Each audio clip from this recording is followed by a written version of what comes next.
You're listening to the DolphinsTalk.com podcast network.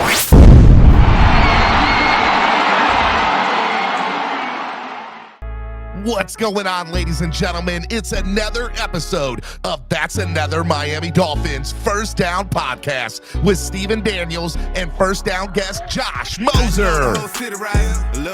What is going on, ladies and gentlemen? It is another episode of That's Another Miami Dolphins First Down podcast. I'm your host, Steven Daniels, and as I have each and every Tuesday night live right here, my first down guest, the handsome man, the one and only, the mass amazing individual, Mr. Josh Moser. What's up, Josh? Man, you tee me up like that, man. You know, you got to buy me a drink first. Appreciate you. So for those of you who don't know, Josh obviously has been covering the Dolphins for a few years now. And you know, look, it's the off season. There's a lot, you know, that hasn't been beaten with a dead horse. So there's some things that I think some of the fans want to know about you and covering the team, because I think sometimes there's a perception or common misconception that, you know, people that cover the team aren't allowed to say certain things or aren't allowed to do certain things. How is it to try, when you cover a team, to try to set yourself and be not part of the story and obviously bring the right information to the listeners or to the fans? Like, how has that been for you over the last few years? I mean, it's simple. You just tell the truth. I think it's just being like any job. You need to show up. You need to be on time. You need to be accountable, and you need to build trust with, you know, your coworkers. And I think a lot of that in locker rooms, like the players have, it's relationships with one another, the ability to go up and to listen to these guys. And, you know, some of them say that they don't, you know, read articles. They don't watch you on TV. I can tell you that the PR staffs have people in place where they watch and record everything. They see everything that is written. It is their job. And then you obviously, like anybody in your own workplace, you get along with certain guys or women, you know, better than others. It's just you have more in common. You have the same sense of humor, whatever it have you. And, you know, you get along really well with those people. And for me, I've been covering the NFL pretty much for almost 15 years now. I covered the Broncos all the way through their Super Bowl run with Super Bowl 50. Then I was with the Packers for 5 years. And now here I've been in Miami for 3 seasons. And, you know, as the more that you're around, it's a very small fraternity of people. And, you know, as soon as you lose that credibility or that trust, you're kind of on the outside. So, you know, a lot of times, you know, people will shoot you, you know, information just to see what you do with it.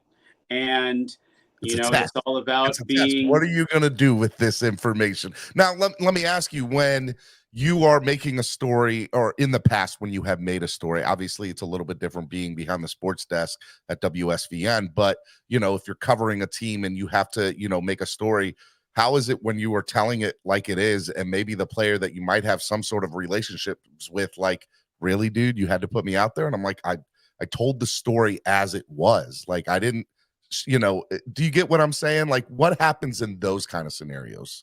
You have to tell the truth. So I think a lot of that is what happens before the story. So I covered a coach, and the coach was pulled over for a DUI. And I had a previous relationship with the coach. I would always say hello. And they know at that point it's out there. And then for me, I went up to this coach and I was just like, you know what? Hey, I would love to talk to me. We've had a relationship. We're going to do this the right way. And I pitched him an idea. And then he said, okay. And, you know, then they watched it. And it was great. But it was because of that previous relationship that I had. Interesting. And, you know, he chose me over others. Now, there's a difference between television people and writers. Yep. And everybody has their own style. And there are people that have different advantages. So, like a guy like Barry Jackson has been in the Miami market forever. And so he has all of these deep ties to agents and all of that. Like, just like I have the ties to Drew Rosenhaus or the players that I've covered in other places, or, you know, whoever that I've come across. So you can go those back channels, you know, all of the time, which is your job as a journalist to get information out. It's the team's job to keep information in. And in a situation where, you know, you have a question, you can kind of go to the PR staff. So here's a really good example. Tyreek Hill's house caught on fire this past year. Do you remember that, Steven? Yep. So I'm at Dolphins practice, and I get a phone call from my news station saying, hey, we think this is Tyreek's house. This is the address. This is this, like you need to let, like we're just passing this information on. I'm like, are you sure it's his house? Are we going with this? Like we need to double, triple check.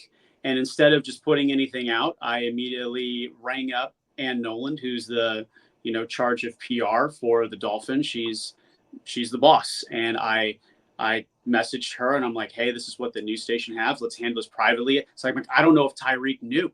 And then so by telling her and going about it behind the scenes, she was then able to alert her security team. They were able to independently verify the information. Then they were able to pull Tyreek out of practice. At that point, I was immediately able to get a hold of Drew, who represents Tyreek. He was able to get over there. Then there was a little bit of Twitter beef that occurred between Rick Ross and Tyreek. Rick Ross is his neighbor. And at that time, there were minors in the house who set the house on fire. His mom was there. And, I was able to keep enough information private so that it wouldn't affect, Tyreek and his wife as, much as possible. And I think it's just doing right by people. And I'm never the type of person to try to make my name off of somebody else. Like there's people out there. I remember who was the pitcher for the Brewers, the closer. He was with San Diego. I know you're afterwards. Trevor, the lefty. I know who you're talking about. Blonde guy, but he made his first All-Star game, and then right as it got announced, they found a racist tweet from him from 10 years ago. It was 15 years ago. I remember that. Not Hoyer, Boyer. I'll think of it in a minute. But yeah, Trevor Bauer. No, it is not Trevor. Stuff like that. Come on, man. If you ever played a sport, I would never do something like that. Well, all right. So look, there's a reason I brought this up, right? Because it seems like every few months, Tyreek's obviously in this news cycle. And we as Dolphin fans, every offseason for the last decade, Josh, there seems to be some sort of off-field incident. And look, I understand January through April, there's this kind of, off period with the NFL. And so you have a job to cover the team every day. You have a job to report the news, but part of your job takes place in the relationships that you make inside of the clubhouse sometimes. Yeah. And so there's that fine line. And the reason I ask that is because Dolphins Twitter for the last 24 hours is why are people coming and here's the other thing too. We talk about headlines, right? TMZ is all about just the headlines.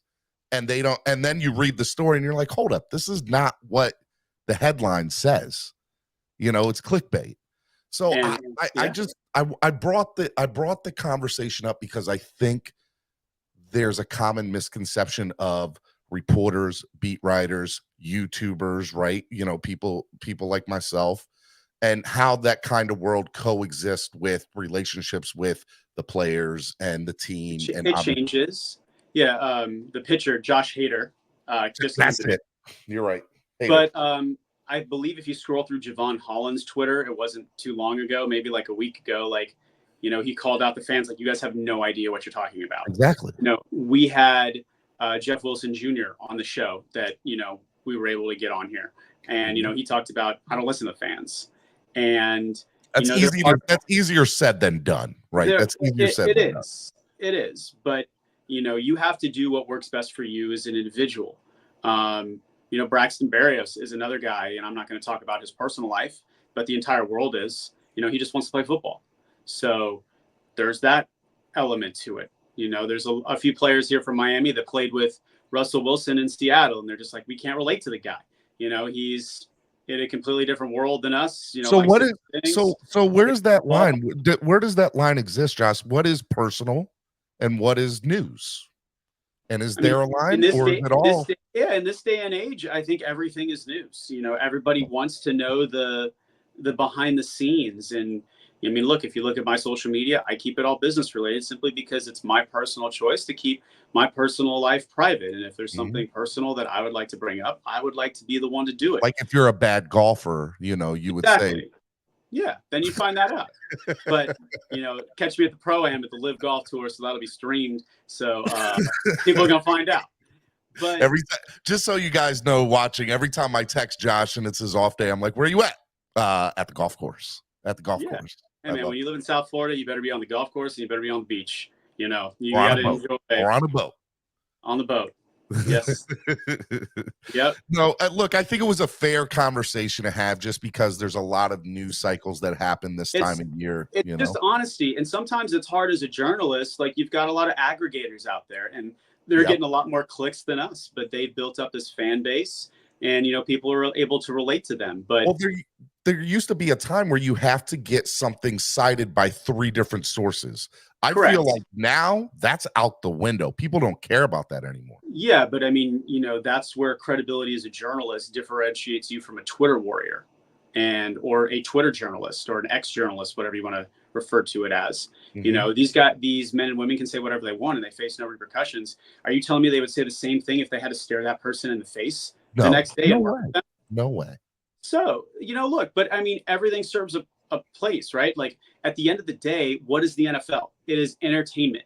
It is It is. content that is to be consumed by people for, pleasure. That's what watching sports is. Fandom, everything that comes with But it. do I need to know that X player has 5 different children from 5 different women, or that, or do I need to know that, this person, was arrested last night for drunken disorderly when, he was at a bar? Like, I don't So, know what is so in a, news and what is fair and what is not yeah. fair So anymore. my answer to that is like your personal life is personal, and unless you want to talk about it, if you would like to share, those personal stories, obviously those are the ones that everybody wants to hear Yeah. because they want to be able to relate to the player. And a lot of these fans think that these players are their friends, that they know them, and especially, it gets a little dangerous sometimes when you talk about fantasy football and.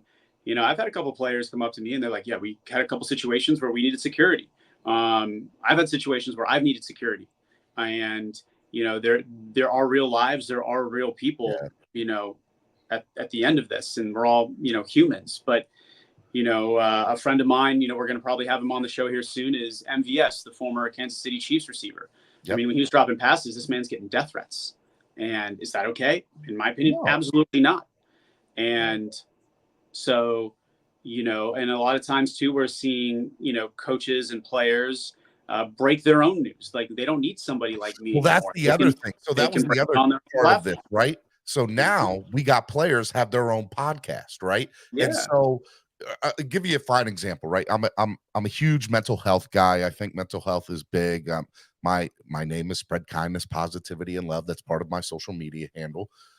But I've always been a big fan of Ron Artest, right? And just his background and the as far as his story's concerned, it's a very unique, very great story. The NBA didn't have a lot of stuff for mental health, but after the Malice in the Palace and after the situation, you look at Draymond Green now going through everything that he went through in the NBA. He's saying Adam Silver's basically making sure I get the right help.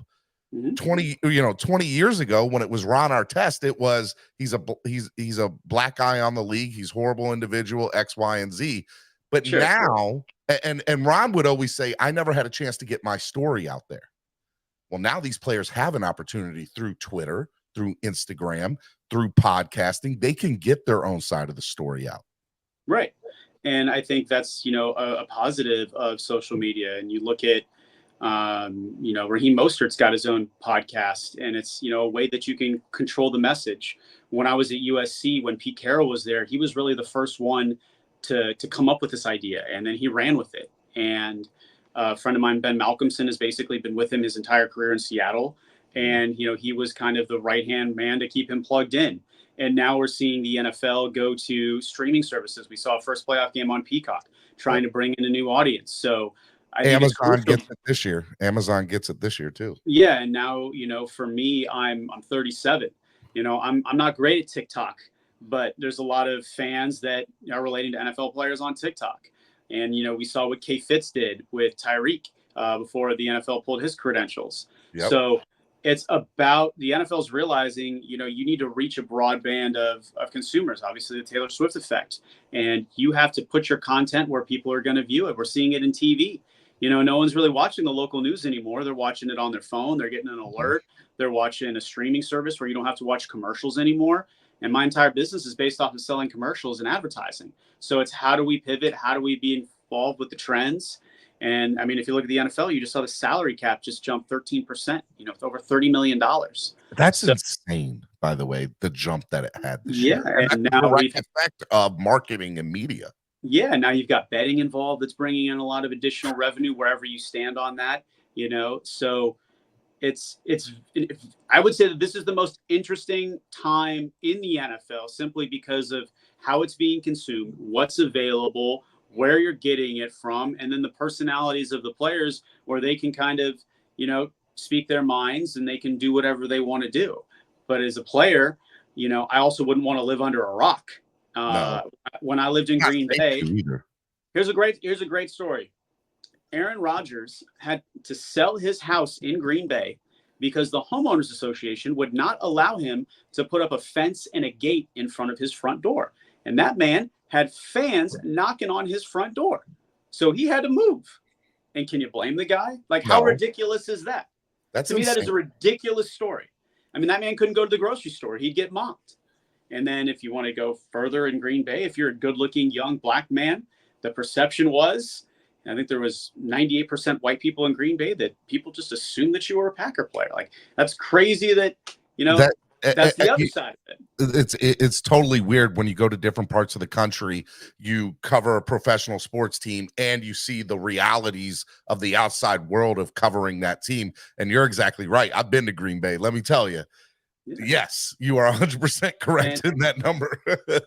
and like here, a lot of these football players, granted, it's a little bit difficult when you're Tua or, if you're a basketball player who's 6'8", you're just going to stand out in a crowd. But these hockey guys, they love living here because there's so many other superstars here that they go unnoticed. They can have Jeremy Taché could literally go out to the bar, and I bet you 65, maybe even 75% of people would have no idea who he is.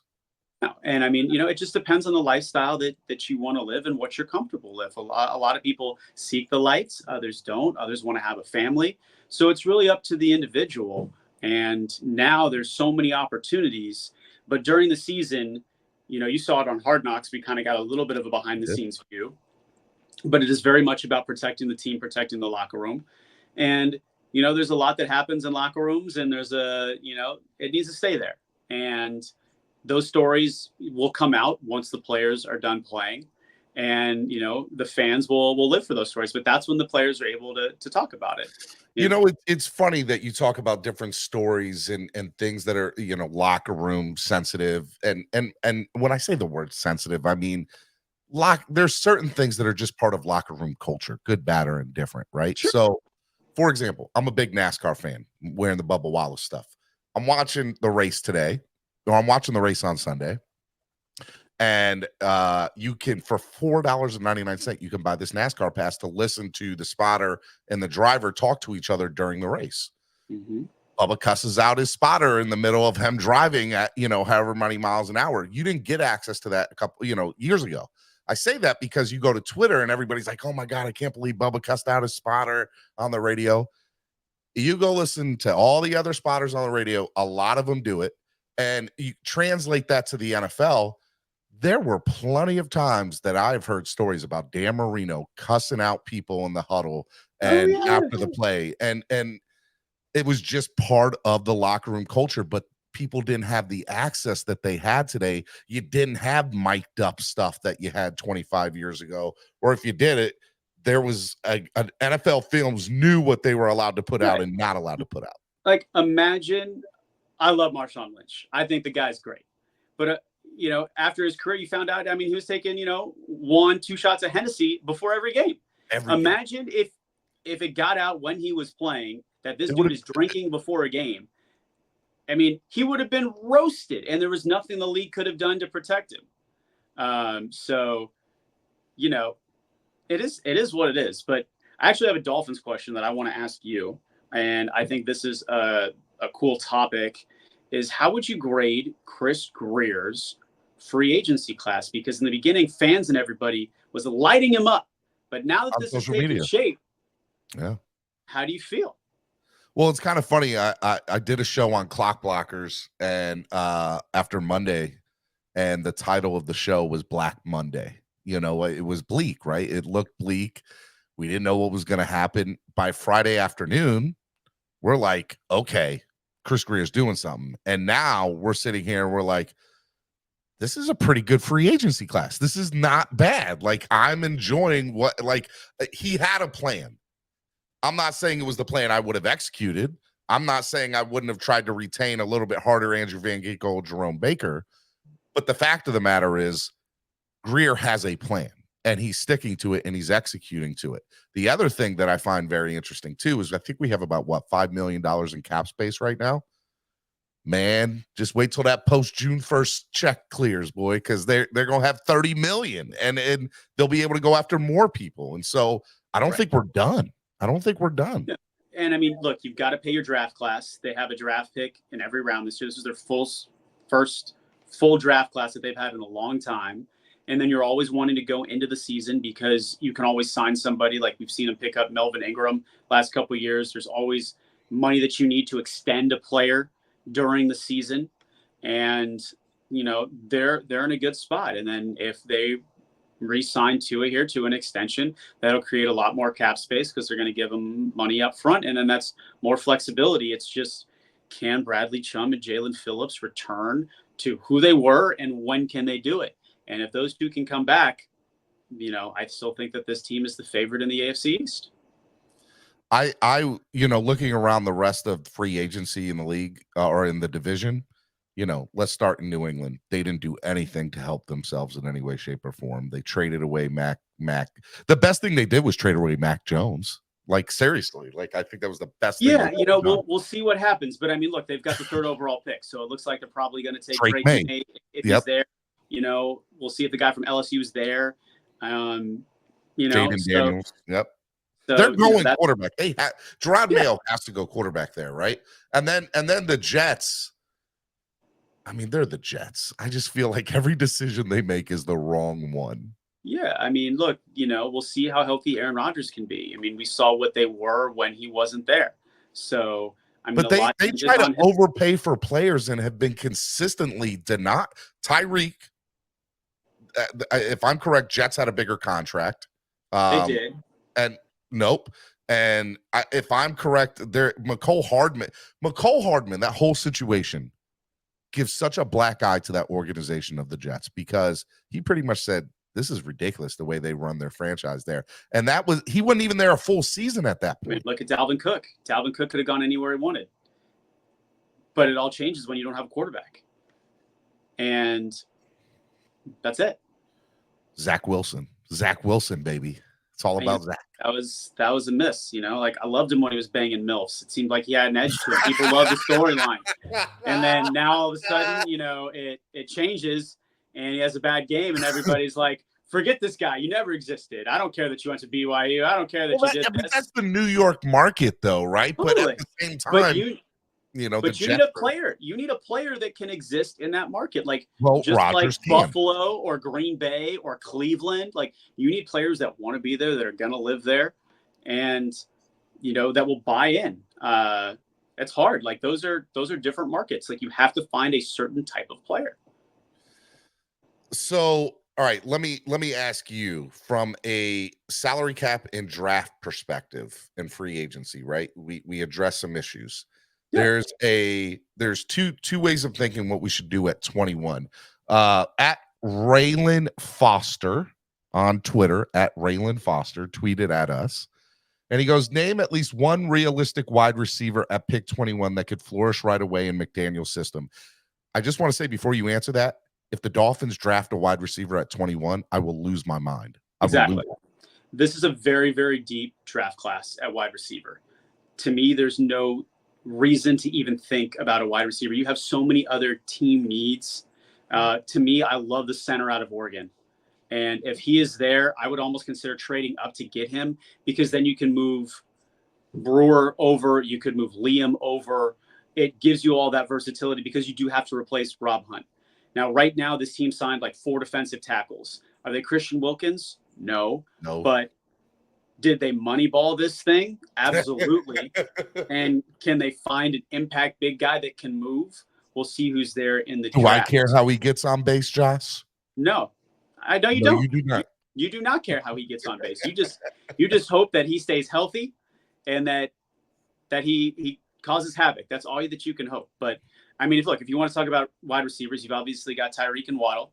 Yep. You know, people forget about Eric Ezukama, who was a high draft pick and who can fly when healthy. Can he be something? He hasn't turned. But he's on the roster. Still out on him. But he's on the roster, right? So you're going to find out. Remember, he's here. You just brought back Braxton Berrios, who can, is your return guy. He can play in the slot. So is Michael Thomas coming here or Hunter Renfrow? We'll see. But I feel like that's the smart. But that could be a draft. Like, is that a draft day? Do you trade your number one to go get one of these guys? I don't, because you have to consider the cap.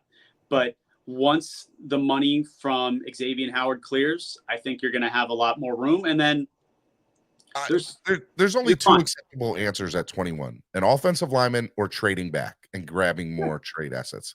Yeah. You do anything else, in my opinion, with the exception of maybe a pass rusher, like, it's unacceptable to me.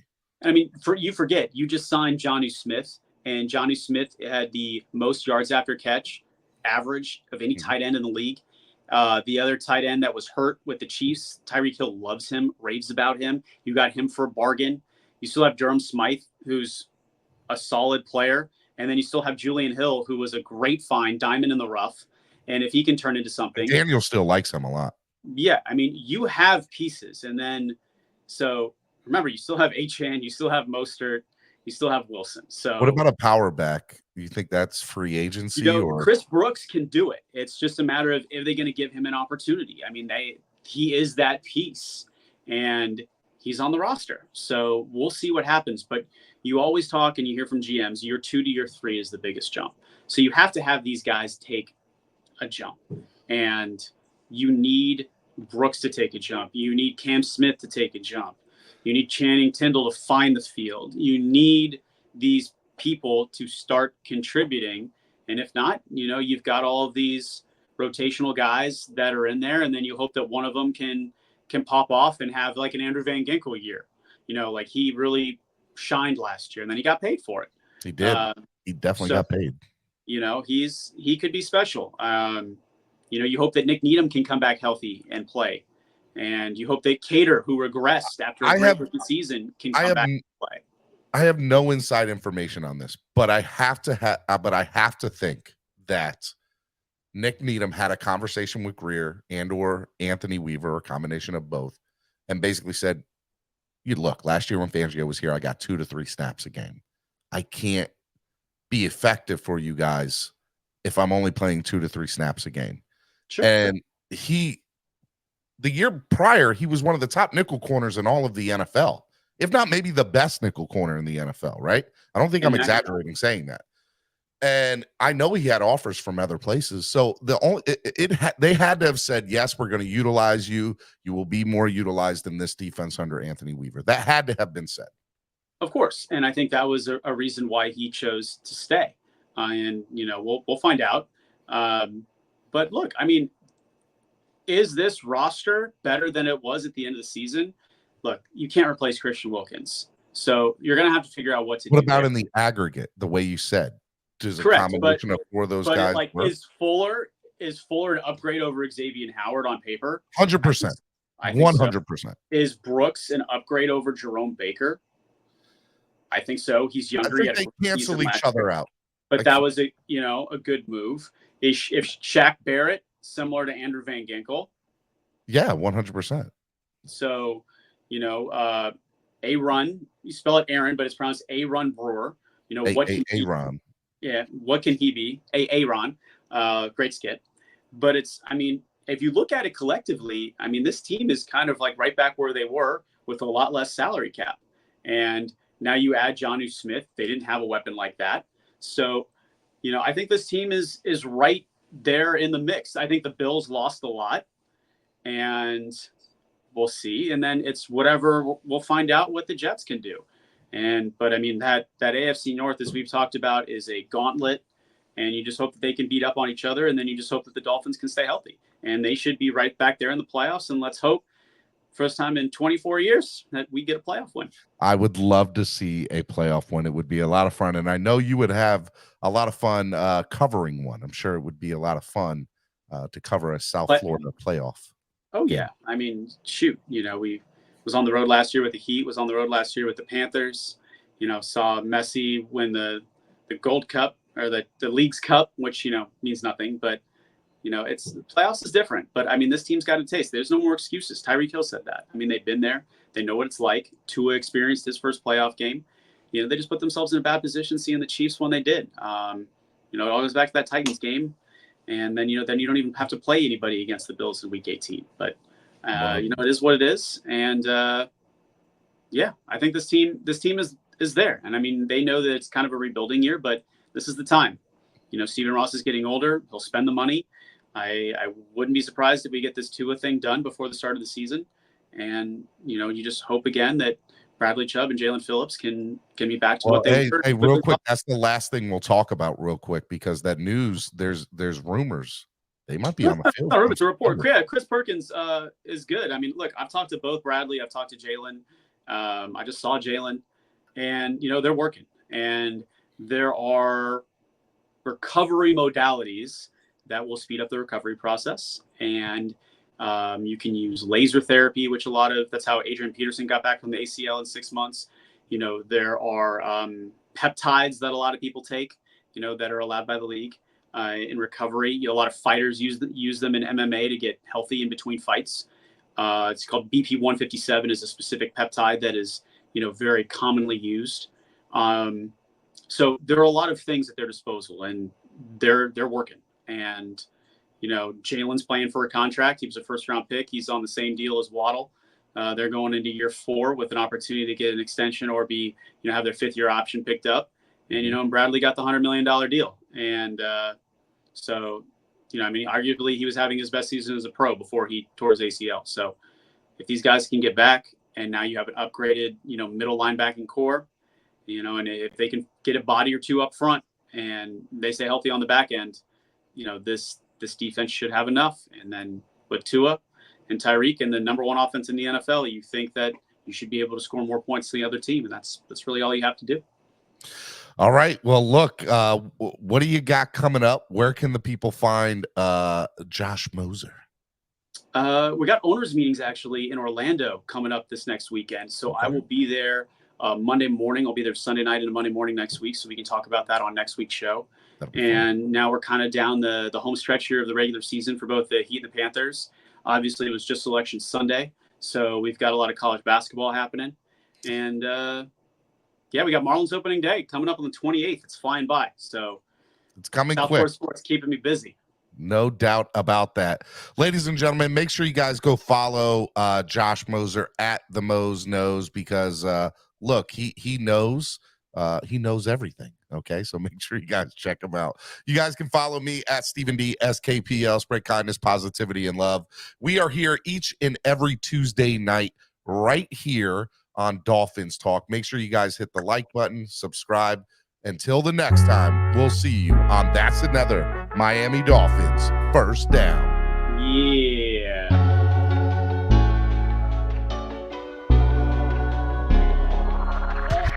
I know the whole city rising. A little early, it's a bit surprising. Business moves, now we enterprising. Switch it up, now we improvising. Go to get in the winter column.